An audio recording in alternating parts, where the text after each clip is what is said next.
ಸಾಮಾನ್ಯವಾಗಿ ಎಲ್ಲರ ಮನೆಯೊಳಗೂ ಇವಾಗ ಟೊಮೆಟೊ ಸಾಸು ಕೆಚಪ್ ಇದ್ದೇ ಇರ್ತದ. ಮಾರ್ಕೆಟಿಂದ ತಂದು ಇಟ್ಟು ಬಿಡ್ತೀವಿ. ಮಕ್ಳು ಕೇಳಿದ ತಕ್ಷಣ ಚಪಾತಿಗೆ ಮತ್ತೇನಂತೀರಿ ದೋಸೆಗೆ, ಇಡ್ಲಿಗೆ ಎಲ್ಲದಕ್ಕೂ ಅದನ್ನ ಹಚ್ಚಿ ತಿನ್ನಿಸ್ಬಿಡ್ತೀವಿ.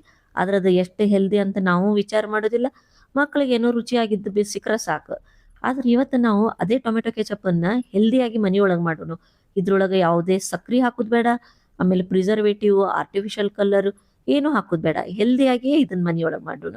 ಹರೇ ಶ್ರೀನಿವಾಸ ಸ್ವಾದಿಷ್ಟ ರೆಸಿಪಿಗೆ ಸ್ವಾಗತ. ಟೊಮೆಟೊ ಸಾಸ್ ಮಾಡ್ಲಿಕ್ಕೆ ಇಲ್ಲೇ ನಾನು 1 kg ಟೊಮೆಟೊ ತೊಗೊಂಡಿನಿ. ಚಂದ ಕೆಂಪಗಿರೋ ಟೊಮೆಟೊ ತಗೊಳ್ರಿ. ಆಪಲ್ ಟೊಮೆಟೊ ಅಂತ ಇರ್ತದಲ್ಲ, ಅದರಿಂದ ಬಹಳ ಚಲೋ ಈ ಕೆಚಪ್ ಆಗ್ತದ, ಸಾಸ್ ಆಗ್ತದ. ಟೊಮೆಟೊನ ಚಂದ ತೊಳ್ಕೊಂಡು ಹಿಂದ್ಗಡೆ ಇರೋ ತುಂಬು ತೆಗಿಯೋಣ. ಆಮೇಲೆ ಮೇಲ್ಗಡೆ ಜಸ್ಟ್ ಒಂದು ಚಾಕುನಿಂದ ಸಣ್ಣಗೆ ಒಂದು ಕಟ್ ಮಾಡ್ಬೇಕು. ಅಂದ್ರೆ ಪೂರ್ತಿ ಒಳಗಿನವರೆಗೂ ಕಟ್ ಆಗ್ಬಾರ್ದು. ಮ್ಯಾಲೇನ್ ಅದ್ರ ಮೇಲೆ ಸಿಪ್ಪೆ ಇರ್ತದಲ್ಲ, ಅದಷ್ಟೇ ಕಟ್ ಆಗ್ಬೇಕು. ಆ ರೀತಿ ಎಲ್ಲವನ್ನು ನಾವು ಮಾಡ್ಕೋಬೇಕು. ಈ ಕೆಚಪ್ ಏನದ, ನೀವು ಇದ್ರೊಳಗೆ ನಾನು ಸ್ವೀಟ್ ಆಗಿ ಸಕ್ರೆ ಹಾಕಿಲ್ಲ, ಆಮೇಲೆ ಯಾವುದೇ ಕೆಮಿಕಲ್ ಹಾಕಿಲ್ಲ, ಪ್ರಿಸರ್ವೇಟಿವ್ ಹಾಕಿಲ್ಲ. ಆದ್ರೂ ಈ ಕೆಚಪ್ನ ನೀವು ಸ್ಟೋರ್ ಮಾಡಿ ಆರಾಮಾಗಿಡ್ಬೋದು. ಇದ್ರೊಳಗೆ ನಾವು ಉಳ್ಳಾಗಡ್ಡಿ ಬೆಳ್ಳುಳ್ಳಿ ಹಾಕಿಲ್ಲ. ಅದಕ್ಕೆ 2 ದೊಡ್ಡ ಸೈಜಿಂದು ಹಸಿ ಶುಂಠಿ ನಾನು ಅದ್ರದ್ದು ಸಿಪ್ಪೆ ತೆಗೆದಿಟ್ಕೊಂಡಿನಿ. ಆಮೇಲೆ ಇದಕ್ಕೆ ರೆಡ್ ಆಗಿ ಕಲರ್ ಬರ್ಲಿಕ್ಕೆ ನಾವು ಇಲ್ಲಿ ಬೀಟ್ರೂಟನ್ನು ಯೂಸ್ ಮಾಡೋಣ. ಇದು ಎಕ್ದಮ್ ನ್ಯಾಚುರಲ್ ಕಲರ್ ನೋಡ್ರಿ. ನಿಮ್ಗೇನಾದ್ರೂ ಸಾಸ್ ಒಳಗೆ ಈರುಳ್ಳಿ ಬೆಳ್ಳುಳ್ಳಿ ಬೇಕಾಗಿತ್ತು ಅಂದ್ರೆ ಇವಾಗೆ ಇದ್ರೊಳಗೆ ನೀವು ಈರುಳ್ಳಿನ ಸ್ಲೈಸ್ ಮಾಡಿ ಹಾಕೊಳ್ರಿ. ಬೆಳ್ಳುಳ್ಳಿನೂ ಒಂದು 8-10 ಹಾಕೋರಿ. ಯಾರು ಬೇಡ ಅವರು ಹಸಿ ಶುಂಠಿನ ಜಾಸ್ತಿಯಾಗಿ ಹಾಕೊಳ್ರಿ. ಇದನ್ನ ಒಂದು ಇಡ್ಲಿ ಕುಕ್ಕರ್ ಒಳಗಿಟ್ಟು ನಾನು ಹಬೆ ಒಳಗೆ ಬೇಯಿಸ್ಕೊಲಿಕತ್ತೀನಿ. ಡೈರೆಕ್ಟ್ ನೀರೊಳಗೆ ಹಾಕಿ ಇದನ್ನ ಕುದಿಸ್ಬಾರ್ದು. ಯಾಕಂದ್ರೆ ಇದ್ರೊಳಗೆ ನಾವು ಯಾವುದು ಪ್ರಿಸರ್ವೇಟಿವ್ ಹಾಕ್ಲಿಕತ್ತಿಲ್ಲ. ಒಂದು 15 ನಿಮಿಷ ಆಯ್ತು ಚಂದ ಈ ಕುಕ್ಕರ್ ಒಳಗೆ ಹಬೆ ಒಳಗೆ ಬೇಯಿಸ್ಕೊಂಡಿನಿ. ನೋಡ್ಬೋದು ನೀವು ಮೇಲೆ ಕಟ್ ಮಾಡಿದ್ದಕ್ಕೆ ಅದ್ರ ಮೇಲಿಂದ ಸಿಪ್ಪೆ ಎಲ್ಲ ಎಷ್ಟು ಈಸಿಯಾಗಿ ಬಿಚ್ಕೊಲಿಕತ್ತದ. ಅದನ್ನ ತಣ್ಣಗಾಗ್ಲಿಕ್ಕೆ ಬಿಡೋಣ. ಈಗ ಇದಕ್ಕೊಂದು ಮಸಾಲೆ ರೆಡಿ ಮಾಡ್ಕೊಳ್ಳೋಣ. 1 ಟೀ ಸ್ಪೂನ್ ನಾನು ಜೀರಿಗೆ ತಗೊಂಡಿನಿ. 1 ಟೀ ಸ್ಪೂನ್ ಕಾಳುಮೆಣಸು ತಗೊಂಡಿನಿ. ಆಮೇಲೆ ಇದು ಚಕ್ರ ಮೊಗ್ಗು ಅಂತೀವಲ್ಲ, ಇದು ಬಹಳ ಹಾಕೋದಿಲ್ಲ ನಾನು. ಅರ್ಧ ಮಾಡಿ ಅದ್ರೊಳಗಿಂದ ಒಂದು ಸಣ್ಣ ತುಂಡನ್ನ ಹಾಕ್ಲಿಕತ್ತೀನಿ, ಸ್ವಲ್ಪ ಫ್ಲೇವರಿಗಂತ. ಆಮೇಲೆ ಇದು ಚಕ್ಕಿ, ಇದನ್ನ ಒಂದು ದೊಡ್ಡ ಇಂಚಿನಷ್ಟು ತಗೊಂಡು ಹಾಕೊಂಡಿನಿ. ನೀವು ಒಂದು ವೇಳೆ ಜಾಸ್ತಿ ಕ್ವಾಂಟಿಟಿ ಒಳಗೆ ಮಾಡ್ತಿದ್ರೆ ಸ್ವಲ್ಪ ಹೆಚ್ಚಿಗೆ ಮಾಡ್ಕೊಳ್ರಿ. ಲವಂಗ ಒಂದು 3 ಪೀಸ್ ಹಾಕೊಂಡು ಇದನ್ನ ಸ್ವಲ್ಪ ಚಂದ ಪೌಡರ್ ಮಾಡ್ಕೊಳ್ಳೋಣ. ಈ ಸ್ಪೈಸನ್ನ ನಾವು ಡೈರೆಕ್ಟ್ ಆಗಿ ಸಾಸ್ ಒಳಗೆ ಹಾಕೋದಿಲ್ಲ. ಅದಕ್ಕೆ ಒಂದು ಟೆಕ್ನಿಕ್ ಅದ. ಆ ಟೆಕ್ನಿಕನ್ನ ನೀವು ಫಾಲೋ ಮಾಡ್ರಿ. ಒಂದು ಪಂಜಿ ಬಟ್ಟೆ ಇರ್ತದಲ್ಲ, ತೆಳ್ಳಗಿರೋದು, ಸ್ವಚ್ಛವಾಗಿರೋ ಬಟ್ಟೆನ ತಗೊಂಡು ಅದ್ರೊಳಗೆ ಈ ನಾವು ಗ್ರೈಂಡ್ ಮಾಡಿರೋ ಮಸಾಲೆನ ಹಾಕೋಣ. ಹಾಕಿ ಒಂದು ಗಂಟನ್ನ ಕಟ್ಟೋಣ. ಗಂಟು ಯಾವ ರೀತಿ ಇರಬೇಕು ಅಂದ್ರೆ, ಕಟ್ಟಿರೋ ಗಂಟು ಬಿಚ್ಕೋಬಾರ್ದು. ಯಾಕಂದ್ರೆ ಅದ್ರೊಳಗಿರೋ ಮಸಾಲೆ ಹೊರಗೆ ಬರಬಾರ್ದು. ಆದ್ರೆ ಸ್ವಲ್ಪ ಪೊಳ್ಪೊಳ್ಳಾಗಿರ್ಬೇಕು ಈ ರೀತಿ. ಯಾಕಂದ್ರೆ ಅದ್ರೊಳಗೆ ಎಲ್ಲ ಸಾಸು ಹೋಗಿ ಚಂದ ಅದ್ರದ್ದು ಏನು ಮಸಾಲೆದು ವಾಸನೆ ರಸ ಇರ್ತದ ಅದು ಹೊರಗೆ ಬರಬೇಕು ಅದಕ್ಕೆ. ಆಮೇಲೆ ಪೂರ್ತಿ ತಣ್ಣಗಾದ್ಮೇಲೆ ನೋಡ್ಬೋದು ನೀವು ಆರಾಮಾಗಿ ಇದ್ರ ಸಿಪ್ಪೆ ಬಿಚ್ಕೊಲಿಕ್ಕೆ ಬರ್ತದ. ಸಾಸು ಬಹಳ ಹೆಲ್ದಿ. ನೀವು ಮಕ್ಕಳಿಗೆ ಎಷ್ಟು ಕೊಟ್ಟರು ಏನೂ ಪ್ರಾಬ್ಲಮ್ ಇಲ್ಲ. ಯಾಕಂದ್ರೆ ಇದ್ರೊಳಗೆ ನಾವು ಯಾವುದೋ ಆರ್ಟಿಫಿಷಿಯಲ್ ಕಲರು ಮತ್ತು ಪ್ರಿಸರ್ವೇಟಿವ್ ಏನು ಹಾಕ್ತಾರೆ ಗೊತ್ತಾ ನಿಮ್ಗೆ? ಸೋಡಿಯಂ ಬೆಂಜೋಯೇಟ್, ಬಹಳ ಹಾರ್ಮ್ಫುಲ್ ಅದು ಮಕ್ಕಳಿಗೆ. ಅದಕ್ಕೆ ನಾವು ವಿದೌಟ್ ಪ್ರಿಸರ್ವೇಟಿವ್ ಮತ್ತು ವಿದೌಟ್ ಶುಗರ್, ಅದು ಕೂಡ ಅವಾಯ್ಡ್ ಮಾಡ್ರಿ ಅಂತ ಹೇಳಿಕತ್ತಾರಲ್ಲ, ಅದೆಲ್ಲವನ್ನು ಬಿಟ್ಟು ನಾವು ಹೆಲ್ದಿಯಾಗಿ ಸಾಸ್ ಮಾಡೋಣ. ಸ್ವಲ್ಪ ಈ ಟೊಮೆಟೊನ ನಾನು ಮ್ಯಾಶ್ ಮಾಡಿಕೊಂಡು ಬೀಟ್ರೂಟು ಹಸಿ ಶುಂಠಿನೂ ಪೀಸಸ್ ಮಾಡ್ಕೊಂಡಿನಿ. ಯಾಕಂದ್ರೆ ಗ್ರೈಂಡರ್ ಒಳಗೆ ಸ್ಮೂತ್ ಆಗಲಿ ಅಂತ. ಜಾಸ್ತಿ ಕ್ವಾಂಟಿಟಿ ಒಳಗಿತ್ತು, ಅದಕ್ಕೆ ನಾ 2 ಸರ್ತಿ ಇದನ್ನ ನಾನು ಮಿಕ್ಸರ್ ಒಳಗೆ ಹಾಕೊಂಡು ಪ್ಯೂರಿ ಮಾಡ್ಕೊಲಿಕತ್ತೀನಿ. ಈ ರೀತಿ ನೈಸಾಗಿ ಸ್ಮೂತ್ ಆಗಿರೋ ಪ್ಯೂರಿ ಆಗಬೇಕು. 2ನೇ ಸರ್ತಿನೂ ನಾನು ಮಾಡಿಕೊಂಡೆ. ಇದ್ರೊಳಗೆ ಒಂದೊಂದ್ಸರ್ತಿ ಸಣ್ಣ ಸಣ್ಣ ಪೀಸ್ ಅದು ಇರ್ತಾವಾಗ, ದಪ್ಪಂದು ಏನಾದರೂ ಪೀಸ್. ಅದಕ್ಕೆ ನಾವೇನು ಮಾಡ್ಬೇಕು, ಇದನ್ನ ಚಂದ ಸೋಸ್ಕೋಬೇಕು. ಈ ಸ್ಟ್ರೇನರ್ ಇರ್ತದಲ್ಲ ಸ್ಟೀಲಿಂದು, ಆ ಸ್ಟ್ರೇನರ್ ಒಳಗೆ ಹಾಕಿ ಚಂದ ಸೋಸ್ಕೊಳ್ಳೋಣ. ಇವಾಗ ಕೆಲವು ಟೈಮ್ ಏನಾಗ್ಬಿಡ್ತದೆ, ಇದ್ರ ಮೇಲೆ ದಪ್ಪ ಪೀಸ್ ಇರ್ತದೆ. ಈ ಸೋಸ್ಕೊಂಡ್ರೆ ಏನಾಗ್ತದ, ಕೆಳಗಡೆ ಎಕ್ದಮ್ ನೈಸ್ ಆಗಿರೋ ಪ್ಯೂರಿ ಬರ್ತದ. ನೋಡ್ಬೋದು ನೀವು ಒಂದೊಂದೇ ದಪ್ಪ ಪೀಸ್ ಬರ್ಲಿಕ್ಕತ್ತದ.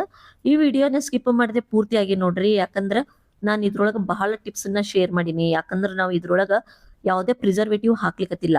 ಪ್ರಿಸರ್ವೇಟಿವ್ ಬದಲಾಗಿ ನಾವು ಏನನ್ನ ಹಾಕ್ಬೋದು, ಯಾವ್ದು ಹಾಕಿದ್ರೆ ಹೆಲ್ದಿಯಾಗಿ ಸಾಸ್ ಆಗ್ತದ ಅನ್ನೋದನ್ನ ನಾನು ಪೂರ್ತಿ ಲಾಸ್ಟಿಗೆ ನಿಮ್ ಜೊತೆ ಶೇರ್ ಮಾಡೀನಿ.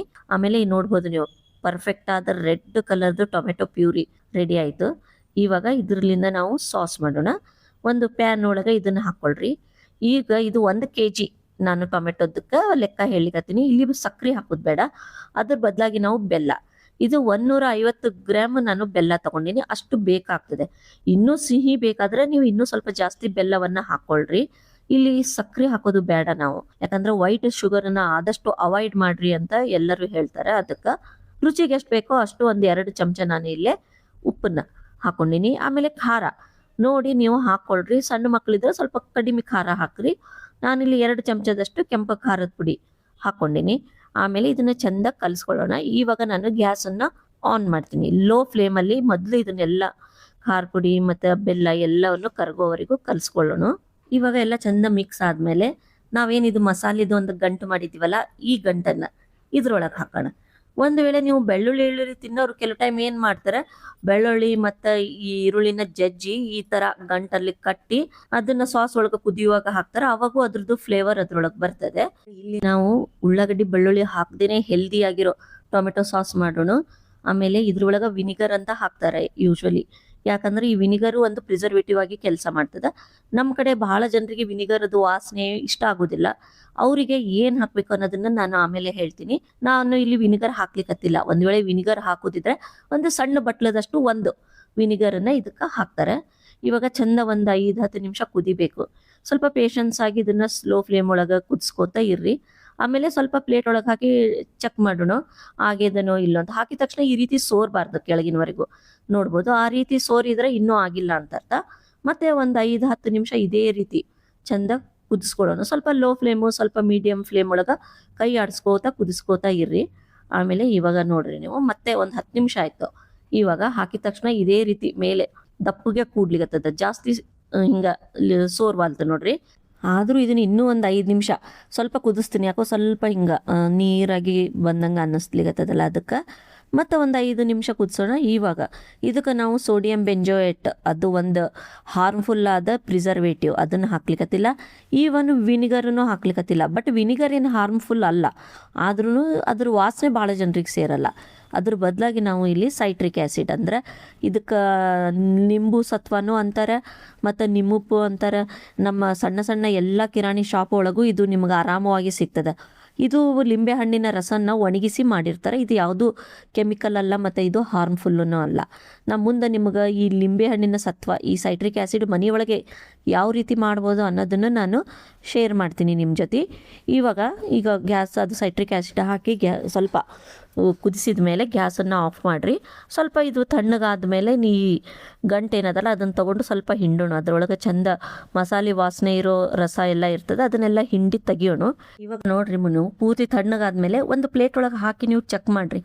ಅದ್ರ ಟೆಕ್ಸ್ಚರು ಮತ್ತು ಅದ್ರದ್ದೇನು ಕನ್ಸಿಸ್ಟೆನ್ಸಿ ಮತ್ತು ಟೇಸ್ಟು ಎಲ್ಲವೂ ಸೇಮ್ ನಾವು ಮಾರ್ಕೆಟಲ್ಲಿ ಏನು ತರ್ತೀವಲ್ಲ ಅದೇ ಥರನೇ ಇರ್ತದೆ. ಆದರೆ ಇದನ್ನು ಯಾವ ರೀತಿ ಸ್ಟೋರ್ ಮಾಡಬೇಕು ಅನ್ನೋದು ಒಂದು ಇಂಪಾರ್ಟೆಂಟ್. ಯಾಕಂದರೆ ನಾವು ಇದ್ರೊಳಗೆ ಪ್ರಿಸರ್ವೇಟಿವ್ ಹಾಕಿಲ್ಲ ನೋಡ್ರಿ. ಅದಕ್ಕೆ ಇವಾಗ ಈ ಸಾಸನ್ನು ಪೂರ್ತಿ ತಣ್ಣಗಾಗ್ಲಿಕ್ಕೆ ಬಿಡೋಣ. ಈ ಸಾಸ್ ನೀವು ಎಷ್ಟು ಬೇಕೋ ಅಷ್ಟು ಮಕ್ಳಿಗೆ ತಿನ್ಲಿಕ್ಕೆ ಕೊಡ್ರಿ, ಏನು ಹೆಲ್ತಿಗೆ ಇದರಿಂದ ಯಾವುದೂ ಪ್ರಾಬ್ಲಮ್ ಆಗೋದಿಲ್ಲ. ಇವಾಗ ಇದನ್ನ ಯಾವ ರೀತಿ ಸ್ಟೋರ್ ಮಾಡ್ಬೇಕಪ್ಪ ಅಂದ್ರೆ, ಒಂದು ಬಾಟಲನ್ನು ಸ್ವಚ್ಛ ತೊಳೆದು ಬಿಸಿಲೊಳಗೆ ಸ್ವಲ್ಪ ಹೊತ್ತು ಒಣಗಿಸ್ರಿ. ಆಮೇಲೆ ಇದನ್ನ ಆ ಸಾಸನ್ನು ಅದ್ರೊಳಗೆ ಹಾಕಿ ಚಂದ ಮುಚ್ಚಿ ಆರಾಮಾಗಿ 3-4 ತಿಂಗಳು ಫ್ರಿಜ್ ಒಳಗೆ ಇಡ್ಬೋದು. ಯಾವಾಗಲೂ ಒಣಗಿರೋ ಚಮಚವನ್ನೇ ಉಪಯೋಗಿಸ್ರಿ.